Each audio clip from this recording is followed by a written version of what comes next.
Alright, julle Sonny so. Ek is gou op pad Gys-Pitser toe na daai classic toe.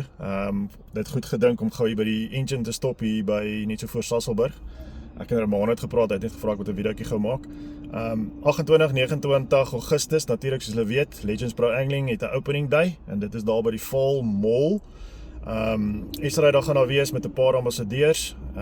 Soos julle ook weet met Legends Pro Angling het hulle altyd 'n klomp specials.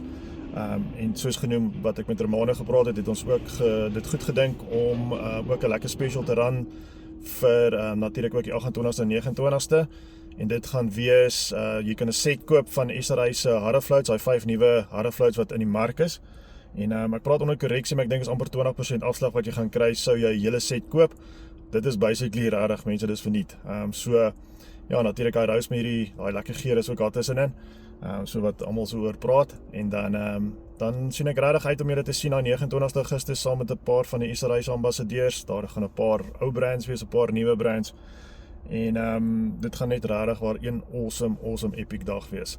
So, dan sien ek julle die 29 Augustus by Fall Mall met Legends Pro Angling se opening day net reg oorkant Sterk.